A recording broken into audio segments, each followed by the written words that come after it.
Well, welcome back to our study, Old Testament backgrounds. We are moving through our section of looking at different peoples of the Old Testament, and today we come to the peoples of Anatolia and Syria-Palestine. And next week we will look at the peoples of Egypt, and we'll look at several maps today and check out the different areas where these people live in just a little bit. This month we've been looking at passages from Revelation as we start the classes, kind of a reminder that all this is leading to victory in Jesus Christ. Revelation 7, 9 to 17.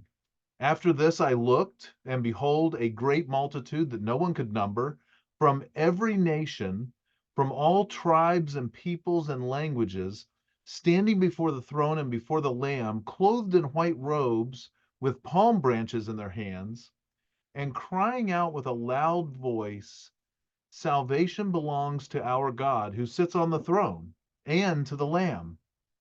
And all the angels were standing around the throne and around the elders and the four living creatures, and they fell on their faces before the throne and worshiped God, saying, Amen.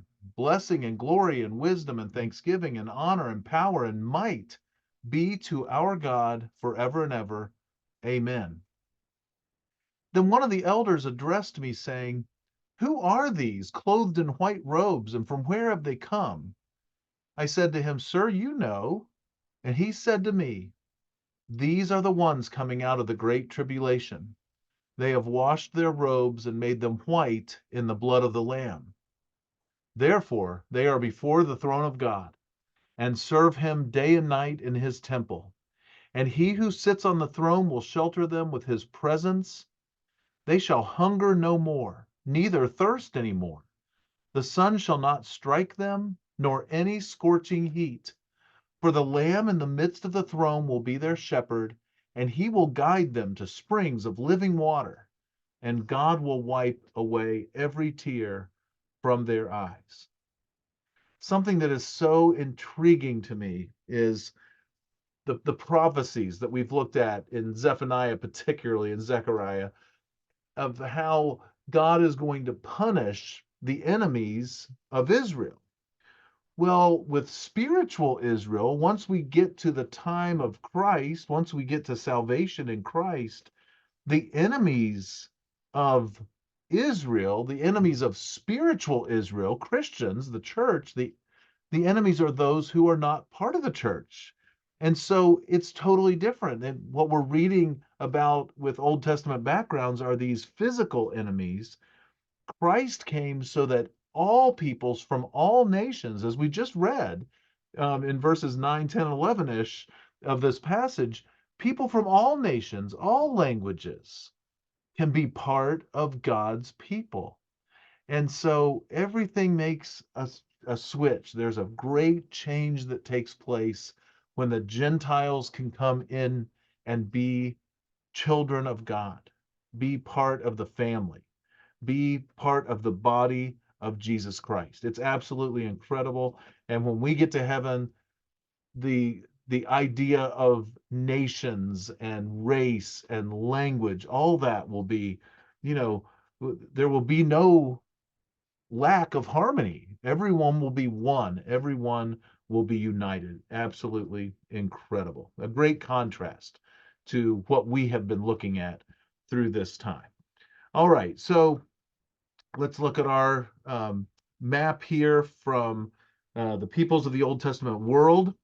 And today we looked at Mesopotamia already. Obviously, we looked at the people Transjordan, the Ammonites, Moabites, and Edomites last week.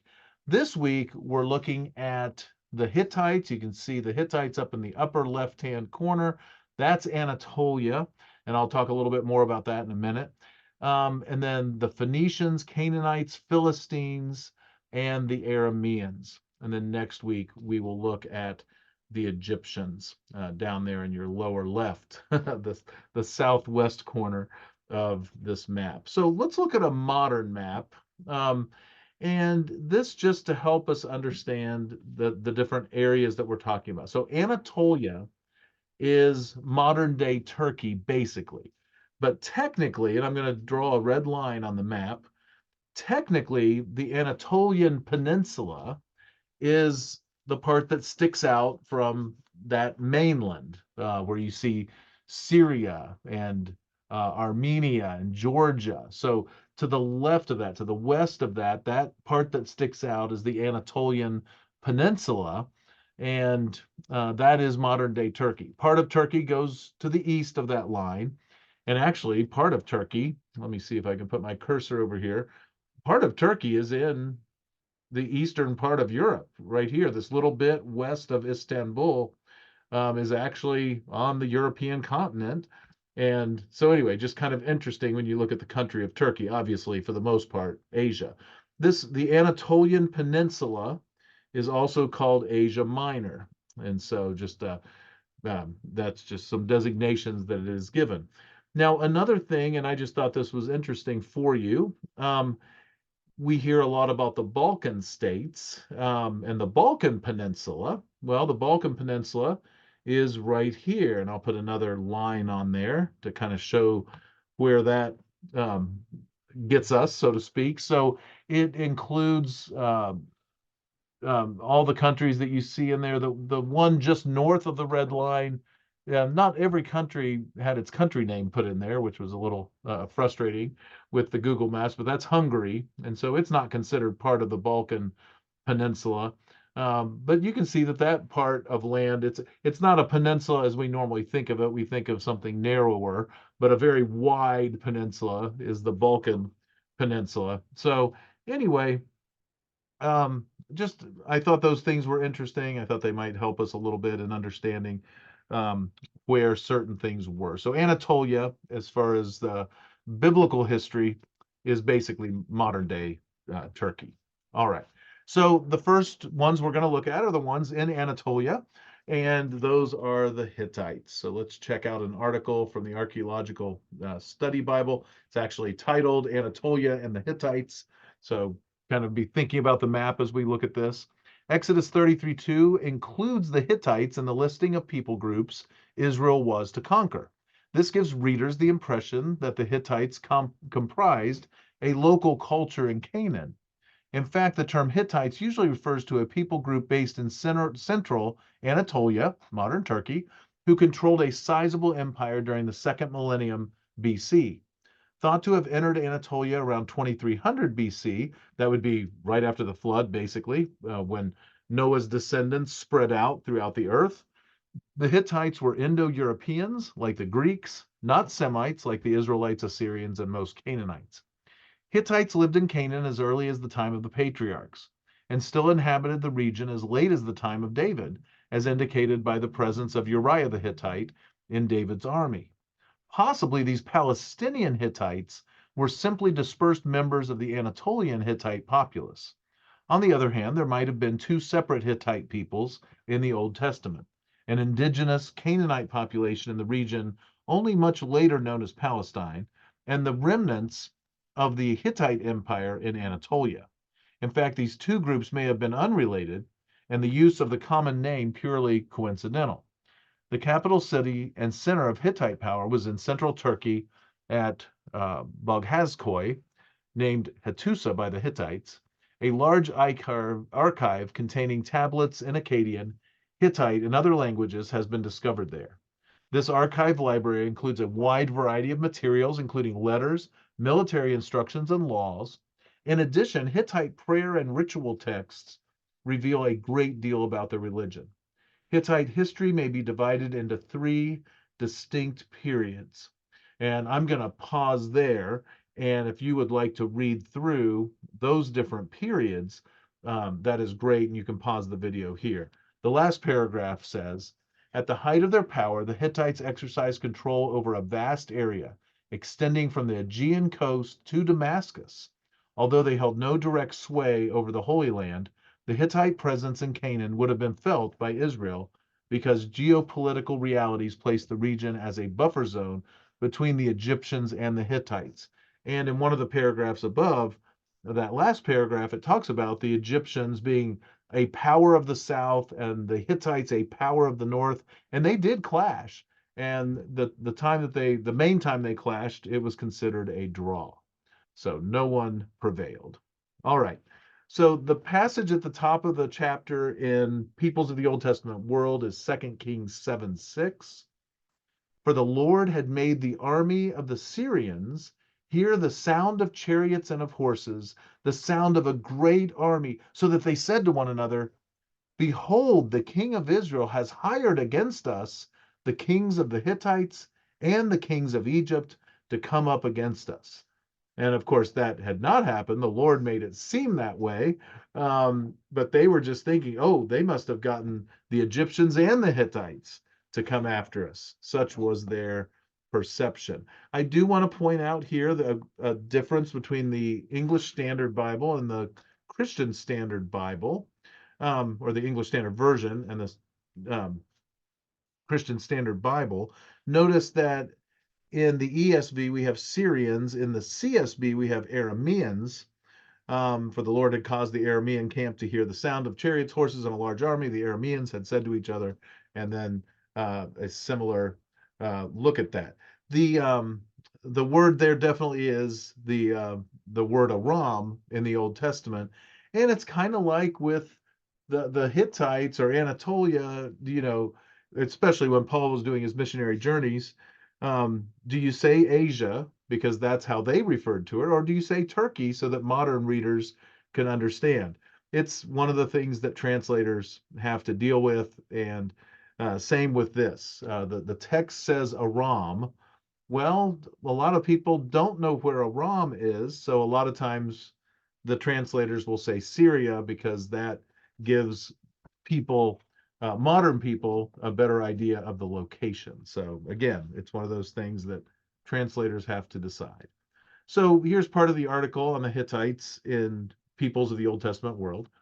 From the beginnings of Hittiology, it was assumed that the Hittites mentioned in the Old Testament were the same people whose capital was at Bagazkoi Hattusha in central Anatolia. There are two questions that must be addressed. And this relates to the article we already looked at, but I thought this author did a good job kind of explaining the options.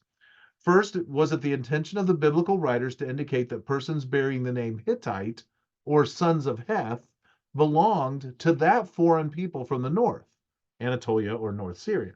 Second, is it credible or plausible that such Hittites from the north actually were in Palestine in Old Testament times? So, many Old Testament scholars answer the first question yes, and the second no.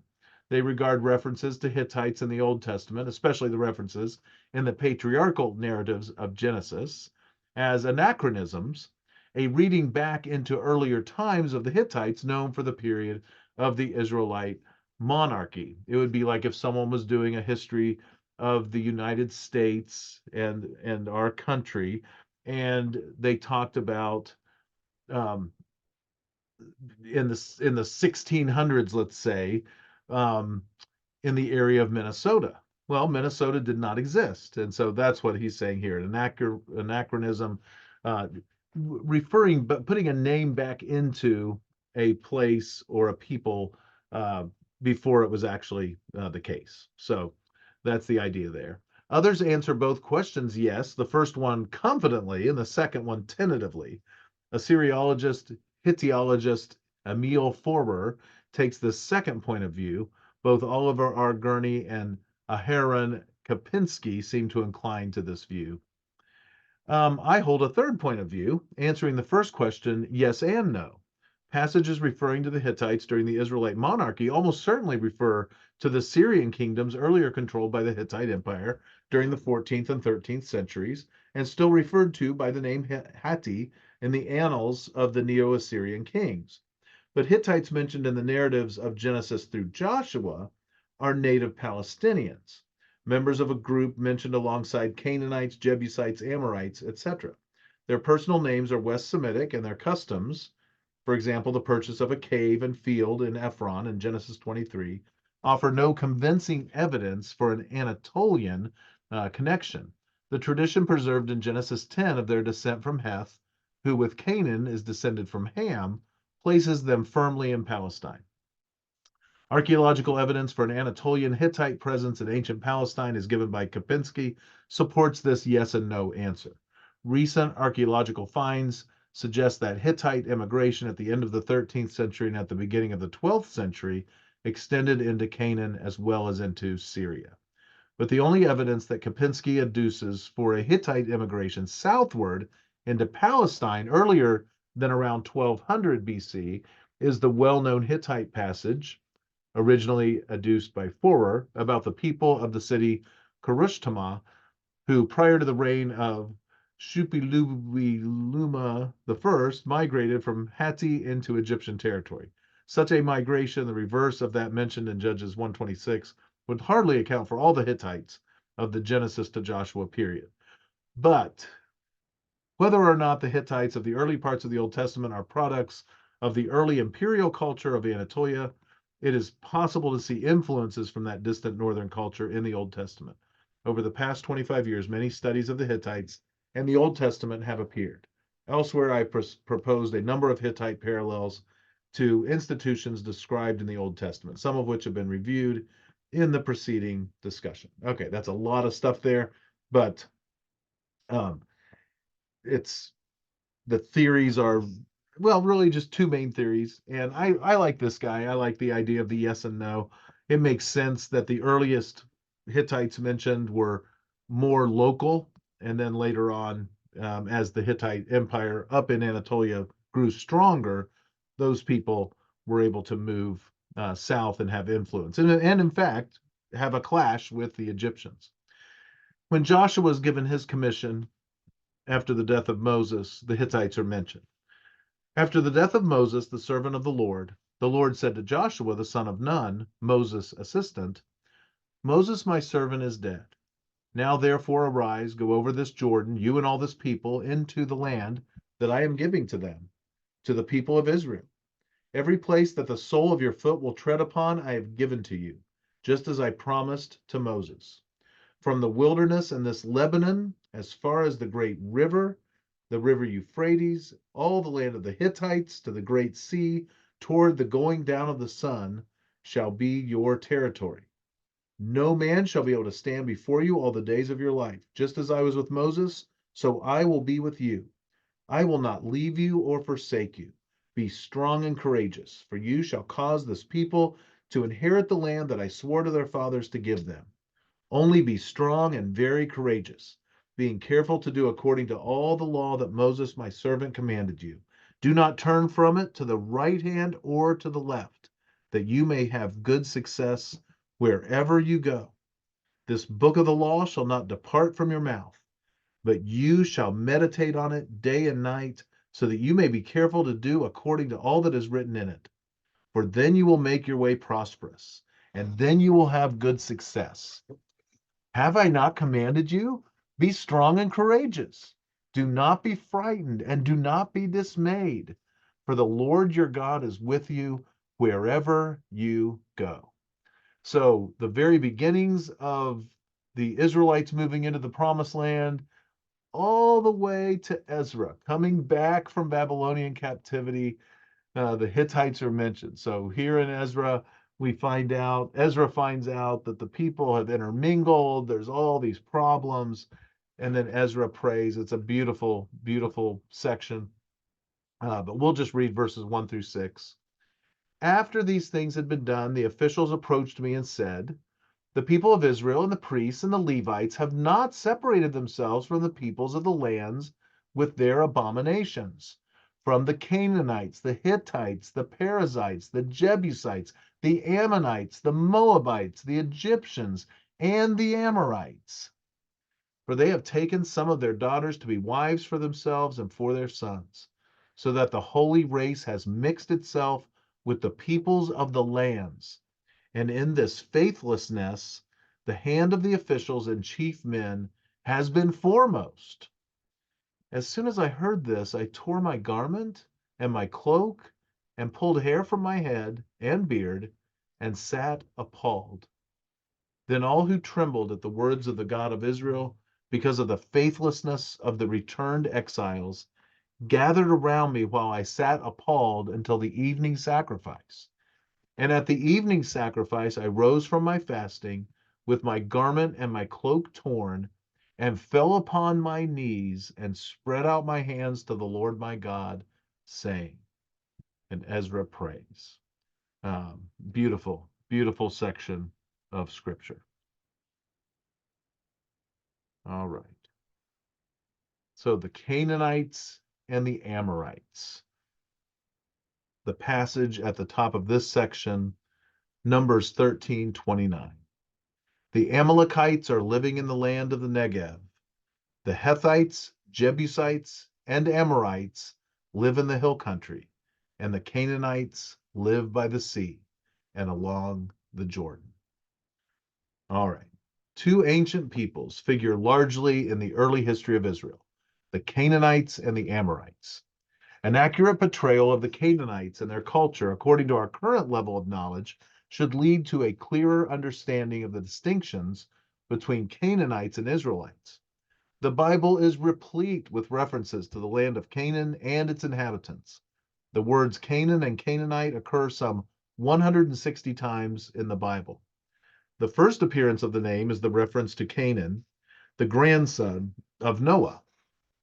Canaan was cursed in the aftermath of the incident in Genesis 9:18 to 23, in which Ham, Canaan's father, looked upon the nakedness of the drunken Noah. Much later, the story of this ancient incident became the explanation for the Israelite enslavement of some of the Canaanites.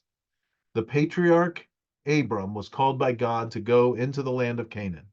When he arrived at Shechem in the hill country of Canaan west of the Jordan River, God promised to give the land of Canaan to Abram's descendants as a perpetual patrimony. We have the word with Abraham, Isaac, and Jacob, obviously, we call them the patriarchs. So here is the first passage that was mentioned, Genesis 9:18 to 29. The sons of Noah who went forth from the ark were Shem, Ham, and Japheth. Ham was the father of Canaan. So right there, we have our reference to Canaan. These three were the sons of Noah, and from these people of the whole earth were dispersed. Noah began to be a man of the soil. He planted a vineyard. He drank of the wine and became drunk and lay uncovered in his tent. And Ham, the father of Canaan, saw the nakedness of his father and told his two brothers outside. Then Shem and Japheth took a garment, laid it on both their shoulders, and walked backward and covered the nakedness of their father. Their faces were turned backward, and they did not see their father's nakedness. When Noah awoke from his wine and knew what his youngest son had done to him, he said, "Cursed be Canaan, a servant of servants shall he be to his brothers." He also said, "Blessed be the Lord, the God of Shem, and let Canaan be his servant. May God enlarge Japheth, and let him dwell in the tents of Shem, and let Canaan be his servant." After the flood, Noah lived 350 years. All the days of Noah were 950 years, and he died. Greg, one of our other ministers here, he and I were talking about how Noah, he wouldn't have overlapped with Abraham at all, but he lived another 350 years. It would have been getting close to the time of Abraham, and that's just kind of a cool thing to think about. All right, let's look at Psalm 135, 8 through 12. It was he who struck down the firstborn of Egypt, talking about the Lord, of course, both man and beast, who in your midst, O Egypt, sent signs and wonders against Pharaoh and all his servants, who struck down many nations and killed mighty kings, Sihon, king of the Amorites, and Og, king of Bashan, and all the kingdoms of Canaan, and gave their land as a heritage to his people Israel. So we have Canaan and the Amorites mentioned here in this psalm. And the Archaeological Study Bible that we've been using all quarter, it talks about the kingdoms of Sihon and Og. Moses gave the Gadites, Reubenites, and the half tribe of Manasseh the territories of Sihon and Og, two kings whom the Israelites had defeated prior to crossing the Jordan into the Promised Land. Because there's no extra biblical reference to either of these two names, all that is known of them comes from the Old Testament. Og is usually referenced in the Bible as Og, king of Bashan, the geographical region east of the Sea of Galilee. Og was also a member of the Rephaites, an unexplained designation that appears as well in Ugaritic texts and has often been associated with giants. According to the same verse, Og had an iron bed or couch of legendary proportions, more than 13 feet long and 6 feet wide. Joshua 12:4 also links Og with the Rephaites and further connects him to two specific cities, Edrei and Ashtaroth. Sihon is said to have been one of the Amorites, a West Semitic group that was well documented throughout the Near East during the Bronze Age. He is often associated with Heshbon, a kingdom whose borders extended north to the Jabbok River, west to the Jordan River, and south to the Arnon River.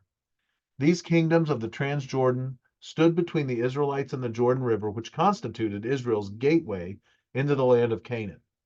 The defeat of Transjordan's inhabitants at the hands of Israel precipitated the resettlement of the area by the tribes of Reuben, Gad, and half of Manasseh. So foundational were these formidable victories that their memory was attested in Israel as late as the days of Nehemiah. Pretty cool. And then a little bit more from our main text for this month, Peoples of the Old Testament World. The Bible reflects the dangerous attraction of Canaanite culture for the Israelites. The distinctive features of official Israelite religion, with its exclusivistic monotheism, were in direct and continuing conflict with the religious views of the inclusivistic polytheists of Canaan. And archaeology indicates that the monotheistic view did not completely conquer, and that's for sure. The Israelites were very quick sometimes to get involved with idolatry.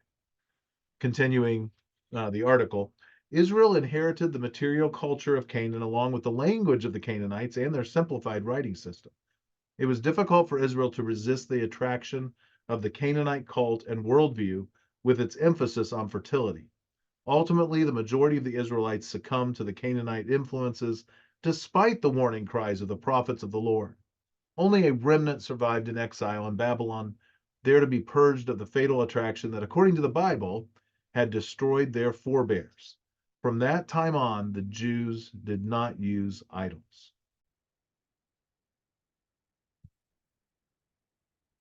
All right, let's move on to the Phoenicians.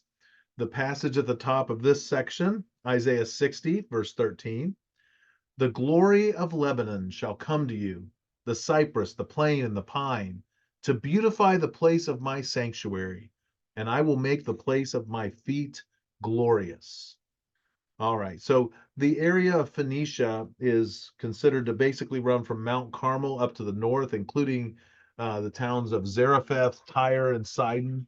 And we'll look at a map in just a minute. So here's the beginning of the article. I thought this was interesting concerning the name.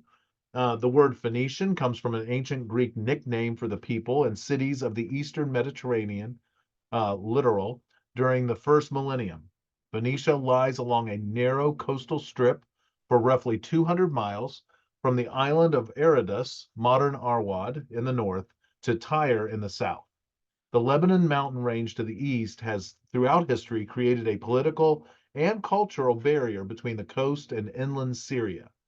While rain falls in the region only during the winter months, mountain springs provide water for the rest of the year for the rich agricultural land along the sea.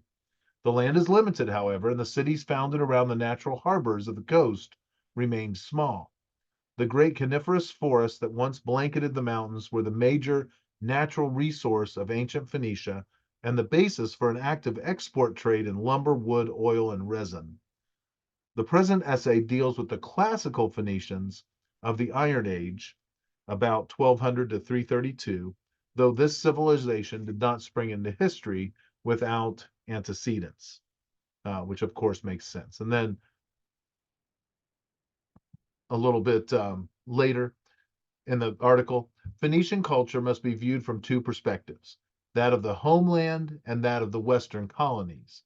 In the Levant, it is clear that while there is much that is new in Iron Age Phoenician culture, its roots are firmly planted in the older Canaanite traditions. In general, it is characterized by a synthesis of elements of the surrounding Oriental cultures with that of the coast. A major feature in the West from the 8th century on was the integration of the homeland culture with the native cultures wherever colonies were established, and later with the classical civilizations of the region. And there's quite a bit written about language and writing. I just wanted to give the first sentence here. Phoenician is a later dialect of Canaanite or West Semitic, akin to Aramaic and Biblical Hebrew, all being descendants of older Semitic languages of the region. Just showing the connections between these groups, which is no surprise. We're not talking about a huge geographic region. So here is a map of Phoenicia. Phoenicia is up in the top um, of this map, the north end of this map, and here's a zoom in of that area.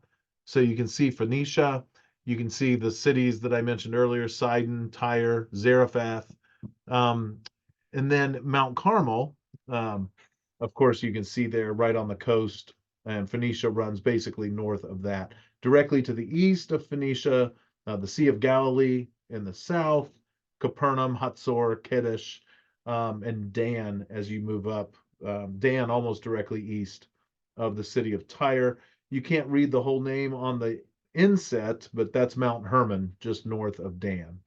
So, all right, the first time we hear of one of these city names is in genealogies, of course, Genesis 10. Canaan fathered Sidon, his firstborn, and Heth, and the Jebusites, the Amorites, and the Girgashites, the Hivites, the Arkites, the Sinites, the Arvadites, the Zemarites, and the Hamathites. Afterward, the clans of the Canaanites dispersed, and the territory of the Canaanites extended from Sidon in the direction of Gerar as far as Gaza. So the territory of the Canaanites from that north end all the way down to the south in Gaza, and in the direction of Sodom, Gomorrah, Admah, Zeboim as far as Lasha. These are the sons of Ham by their clans, their languages, their lands, and their nations. So these descendants, especially right after the flood, these these sons became the place names, the country names sometimes. These were very, very important, and how the people ended up being named. And then we have Tyre and Sidon mentioned in Zechariah um, chapter 9. The oracle of the word of the Lord is against the land of Hadrach, and Damascus is its resting place. Hadrach, one of the leaders of Syria, and Damascus. For the Lord has an eye on mankind, and on all the tribes of Israel, and on Hamath also, which borders on it. Tyre and Sidon, though they are very wise. Tyre has built herself a rampart, and heaped up silver like dust, and fine gold like the mud of the streets. But behold, the Lord will strip her of her possessions, and strike down her power on the sea, and she shall be devoured by fire. And then Zarephath, another city up there, is mentioned by Christ. And a little lengthy of a New Testament passage here, not terribly, but I think this is great and shows us the connections between the old and the new. And so this would be one of the last times Phoenicia is mentioned in the Bible here in the New Testament. Those cities are mentioned somewhat sometimes. I think in Acts concerning Paul's journeys, we have at least one of those cities mentioned. But here, Jesus is revealing himself. This is right near the beginning of Luke's gospel, and this is just a tremendous incident that happens here. So Jesus is in the temple. He reads from the scroll. He rolls up the scroll, and then picking up a few words in verse 20, and gave it back to the attendant and sat down. And the eyes of all in the synagogue were fixed on him. And he began to say to them, "Today this scripture has been fulfilled in your hearing." And all spoke well of him and marveled at the gracious words that were coming out of his mouth. And they said, "Is this not Joseph's son?"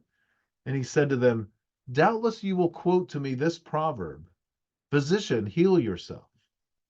What we have heard you did at Capernaum, do here in your hometown as well." And he said, "Truly I say to you, no prophet is acceptable in his hometown.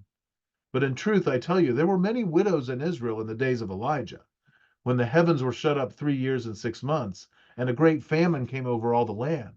And Elijah was sent to none of them, but only to Zarephath in the land of Sidon, to a woman who was a widow. And there were many lepers in Israel at the time of the prophet Elisha, and none of them was cleansed, but only Naaman the Syrian.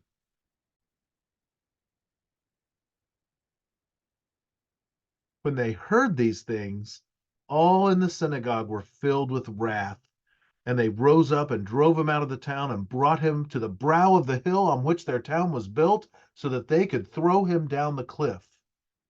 But passing through their midst, he went away. A great narrative here. Incredible. Jesus revealing himself, and at the same time letting the people know that it takes faith. It takes faith. There weren't faithful widows in Israel. There weren't faithful lepers. These prophets, Elijah and Elisha, had to go outside of Israel. This all leading up to Jesus inviting all people of all nations and languages to follow him. Really incredible how that all progressed through his ministry. The Archaeological Study Bible has an article on the Phoenicians, no surprise. The Phoenicians were descendants of the people of Canaan. Phoenicia was never organized as a nation state, but consisted of a group of independent port cities along the northern seacoast of Israel. Phoenicia's main centers included Arvad, Byblos, Sidon, and Tyre. Relatively few Iron Age remains have been located at these sites. Following the socioeconomic collapse of the late Bronze Age, the Phoenicians established themselves as the preeminent sea traders in the Mediterranean. Their craftsmen's need for metals and other goods led merchants to establish colonies throughout the Mediterranean, as far away as Spain and the Atlantic coast of northern Africa. Phoenician fame also spread from its lumber trade and its thriving purple dye industry. A noted legacy is the Phoenician alphabet, which the Greeks borrowed probably during the 8th century BC. Solomon solicited Phoenician expertise for the construction of the temple and for the maritime gold trade. The king of Tyre provided cedar and pine in exchange for wheat and olive oil, and sent experienced sailors to assist Solomon's fleet. But the Phoenicians also exported their religion to Israel. The Sidonian princess Jezebel, who was given in marriage to Omri's son Ahab, used her position to promote Baal worship in Israel. Phoenician influence also penetrated the kingdom of Judah, including, among other things, the practice of child sacrifice in the Hinnom Valley of Jerusalem.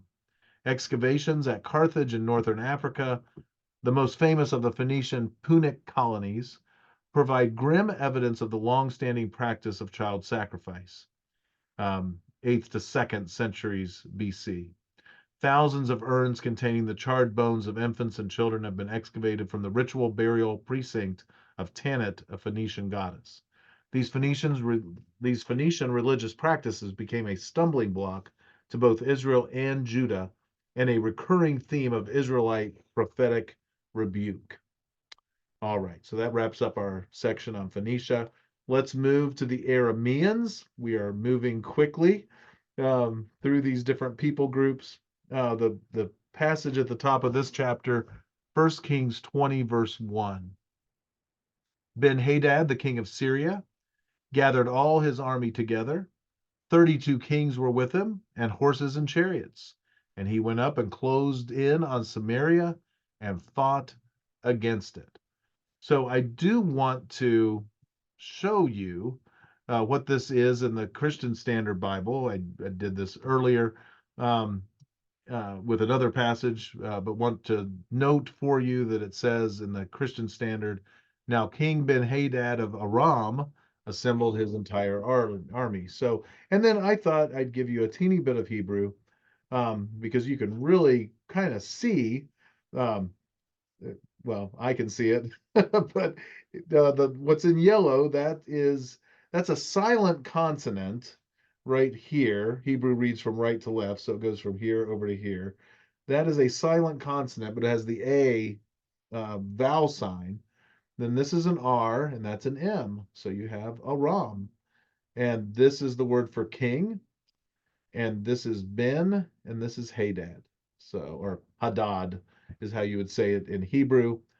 So, uh, Ben Hadad Melech Aram is how you would say that, and the king of Aram.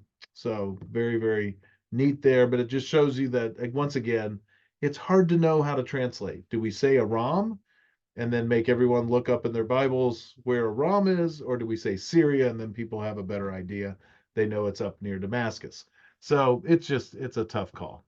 And I don't have a huge preference. I guess I would prefer sticking with what the text says, and of course the text says Aram in the Hebrew. All right, so the article from our textbook, so to speak, um, the Arameans were a large group of linguistically related peoples who spoke dialects of a West Semitic language known as Aramaic, and who lived over a substantial part of the Fertile Crescent during the first millennium, largely in Mesopotamia and Syria. The Arameans in South Syria had numerous contacts with biblical Israel and appear quite often in the Hebrew Bible.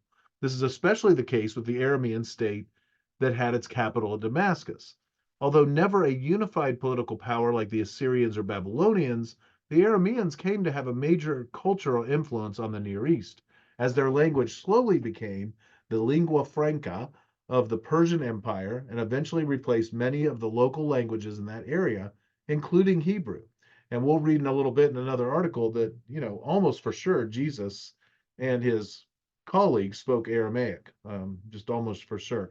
Lingua franca um, means it doesn't mean common language, but what it's referring to, it would be like if a Frenchman and a German got together and they both know English, and they would use English to communicate with each other, even though it was not the main language for either one. Well, that's what Aramaic became in the Persian Empire. It became the language that people would use to communicate, even if it was not their primary language.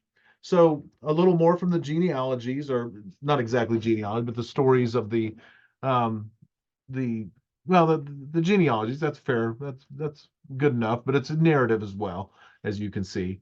To Shem also, the father of all the children of Eber, the elder brother of Japheth, children were born. The sons of Shem: Elam, Asher, Apakshad, Lud, and Aram. The sons of Aram: Uz, Hul, Gether, and Mash. Apakshad fathered Shelah, and Shelah fathered Eber. To Eber were born two sons. The name of the one was Peleg, for his days in the earth was divided. For in his days the earth was divided, and his brother's name was Joktan. Joktan fathered Almadad, Shalef, Hazarmaveth, Jerah, Hadaram, Uzal, Diklah, Ubal or Obal, Abimael, Sheba, Ophir, Havilah, and Jobab. All these were the sons of Joktan. The territory in which they lived extended from Mesha in the direction of Sephir to the hill country of the east. These are the sons of Shem by their clans, their languages, their lands, and their nations. And then in Genesis 22, we find out, and probably just a use of the name once again. Now, after these things, it was told to Abraham, behold, Milcah has also borne children to your brother Nahor. So Uz, his firstborn, these would be nephews of Abraham. Buz, his brother. Kemuel, the father of Aram. Hesed, Hadso, Pildash, Jidlaph, and Bethuel. Bethuel fathered Rebekah, and you'll remember that Isaac went to Aram, Padan Aram, to find his wife, and it was Rebekah. These eight Milcah bore to Nahor, Abraham's brother. Moreover, his concubine, whose name was Rumah, bore Teba, Gaham, Tahash, and Makkah. All right, so, and then this is a negative prophecy for Israel, Hosea showing their unfaithfulness, and Hosea mentions Aram, verses 12 through 14, it should say, from chapter 12. Jacob fled to the land of Aram. There Israel, and of course Jacob is Israel, so there Israel served for a wife, and for a wife he guarded sheep. By a prophet the Lord brought Israel up from Egypt, and by a prophet he was guarded. Ephraim has given bitter provocation, so his Lord will leave his blood guilt on him, and will repay him for his disgraceful deeds.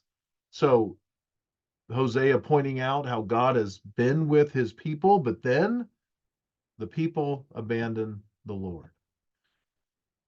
All right, a little article concerning Syria, Aram, Israel, and Aram. And here the article's almost acting like it's the same as Syria. It's really not. The Arameans were spread out throughout the Fertile Crescent, but again, a large group of them there around the northern part of the Fertile Crescent.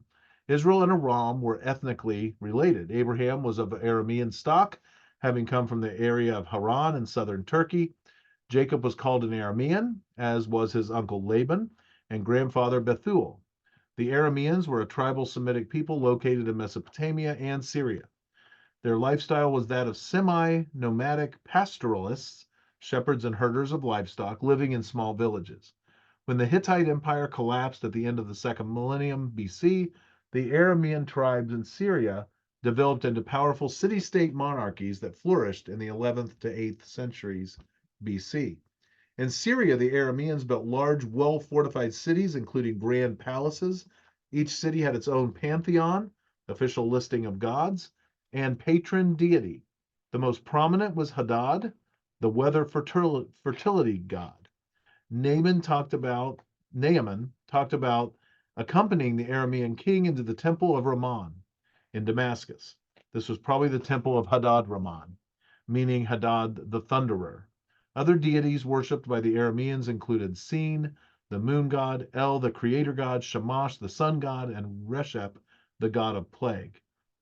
The Lord had long before called Abraham out of the paganism of the Aramean culture to establish a godly nation.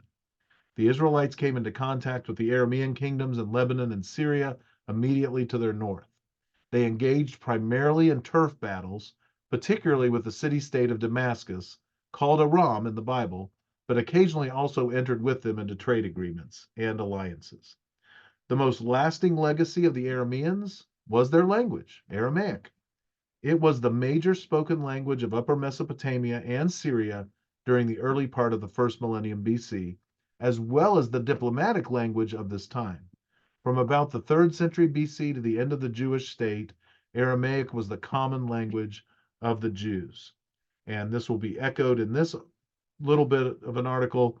By Hellenistic times, Aramaic had replaced many of the local languages, including Hebrew, that had survived the Assyrian, Babylonian, and Persian empires. As Aramaic became the primary language of Judea, translations of the biblical texts called Targumim or Targumim were produced and read alongside the original Hebrew texts in the synagogue. Aramaic was probably the primary language used by Jesus of Nazareth and came to be an important language for Jewish literature. The Syriac dialect of Aramaic played a significant role in Eastern Christianity as well.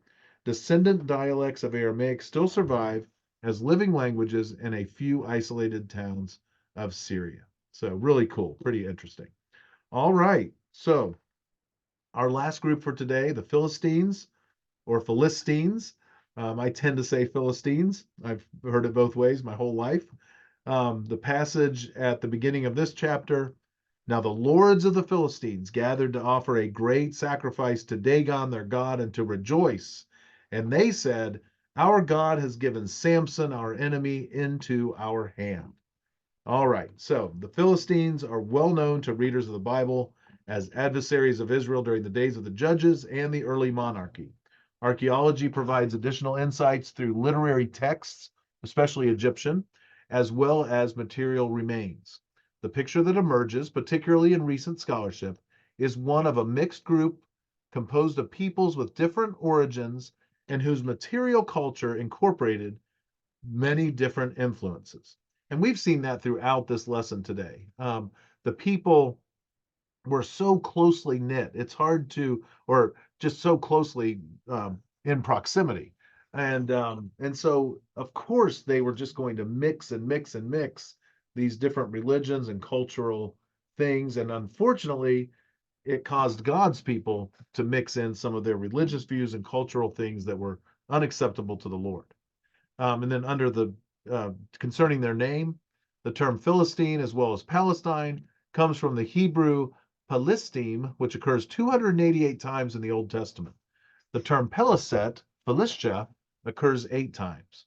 Palestim is usually rendered as alaphuloi, strangers or foreigners in the Greek versions, and less frequently as Philistiem. It is found in Egyptian sources as PRST, Peliset, and in Assyrian sources as Pilastai and Palastu. Its original derivation or meaning is unknown. In modern English, Philistine or Philistine has come to mean boorish or uncultured, in an exaggerated extrapolation from the biblical presentation of the Philistines. And so we have them mentioned in our great list after the flood in Genesis 10. The sons of Ham, Cush, Egypt, Put, and Canaan.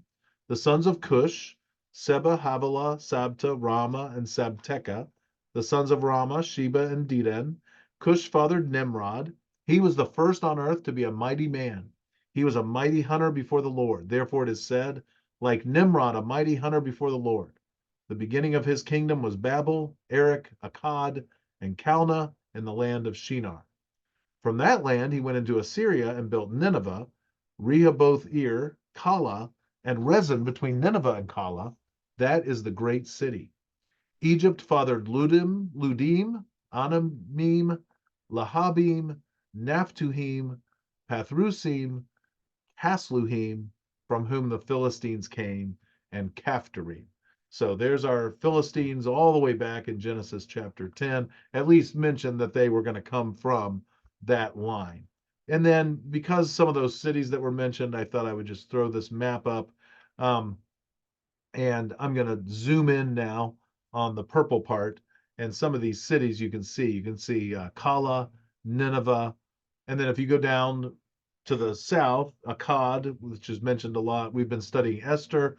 You can see where Susa is, Babylon, Ur of the Chaldeans, down there at the very southern end of this map, just to give us another look at where some of these cities are. We talked a little bit about Phoenicia. You can see Tyre and Sidon over there, north of Jerusalem, right on the coast. All right, so there's an article here that I will allow you to, well, not that I have to allow you to, I encourage you to pause the video here and read this article about the Philistines and their iron weapons. It is very, very interesting. We're approaching an hour, so I'm going to not read it out loud. And it's mentioned also in one of the other articles. So, but they did have just amazing ways of making weaponry. But then finally, David kind of surpasses them, or at least gets to the point of equality and is able to defeat the Philistines. So this article in Peoples of the Old Testament World, I will read, and this kind of talks about it just a little bit. However, by the early 10th century, the military and technological tide had shifted. Samuel, Saul, and David subdued the Philistines, and blacksmiths from northern Palestine began producing carburized iron or steel. Philistine sites show no corresponding technological advances. And then concerning the most famous Philistine, probably, Goliath is called a champion, literally a man of the between. This term refers to a designated warrior from each side who would step out between the armies and do battle. The winner's side would be declared the victor without an all-out conflict. And of course, David wins when he fights Goliath. The practice is not widely attested in the ancient Near East, but clear examples do occur. We know little else of the Philistine military organization from the Bible, except that their forces included chariotry, cavalry, infantry, and archers. Their officers are called sarim, commanders. All right, so Zephaniah chapter 2, verses 5 through 7. Woe to you, inhabitants of the seacoast, you nation of the Cherethites. The word of the Lord is against you. O Canaan, land of the Philistines, and I will destroy you until no inhabitant is left. And you, O seacoast, shall be pastures, with meadows for shepherds and folds for flock. The seacoast shall become the possession of the remnant of the house of Judah, on which they shall graze. And in the houses of Ashkelon, they shall lie down at evening, for the Lord their God will be mindful of them and restore their fortunes. You may recall that there are 5 major Philistine cities, and that's mentioned here in the article. The Bible mentions 5 cities that were part of a unified Philistine pentapolis in southwestern Canaan: Gaza, Ashdod, Ashkelon, Gath, and Ekron. Each one was headed by a lord. Philistine rulers were also simply called kings.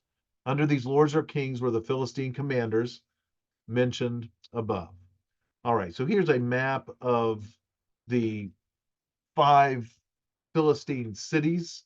Um, and I've got the cursor over there now. Gaza is the farthest south. They are these blue uh, circles with the dot inside.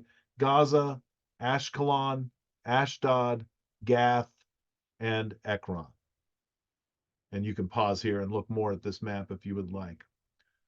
All right, so another passage for us, 1 Samuel 6, 17 to 21, mentions these cities. These are the golden tumors that the Philistines returned as a guilt offering to the Lord. One for Ashdod. This is when they had the Ark of the Covenant, and it ended up being a disaster for them. One for Ashdod, one for Gaza, one for Ashkelon, one for Gath, one for Ekron. And the golden mice, according to the number of all the cities of the Philistines, belonging to the 5 lords, both fortified cities and unwalled villages.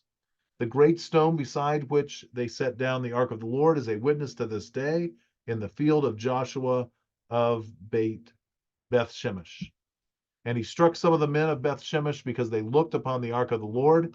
He struck 70 men of them, and the people mourned because the Lord had struck the people with a great blow. Then the men of Beth Shemesh said, "Who is able to stand before the Lord, this holy God? And to whom shall he go up away from us?" So they sent messengers to the inhabitants of Kiriath Jearim, saying, "The Philistines have returned the ark of the Lord. Come down and take it up to you." And then one more article in here, and I have placed it in here again for you to pause and read this if you would like. It's lesser known peoples of the Old Testament. It mentions the Hittites, the Girgashites, the Amorites, the Canaanites, the Perizzites, Hivites, and Jebusites. So just one more piece of information for you, and I have made it larger to make it easier to read on the next 2 slides. And so you're sure welcome to pause the video and check out those different peoples. There's a lot of information online, a lot of information in different books about the peoples of the Old Testament. When you're doing personal study, I encourage you, when you come across a name and you're not sure who someone is, occasionally no one knows who they are. Occasionally there's just lists of peoples, and even the scholars don't know because they might just be mentioned one time. But a lot of times there's good information, and you can just get a little summary, oftentimes right in the notes if you're using a study Bible, definitely in commentaries on the different Bible passages you might be studying. All right, well, next week is our last week, and we will be looking at Egypt. And of course, Egypt is mentioned throughout the Bible. Um, and we will take a look at those different passages and different things about the Egyptians. May the Lord always bless us. May he continue to pour out his knowledge into us through his word. May God bless you this week.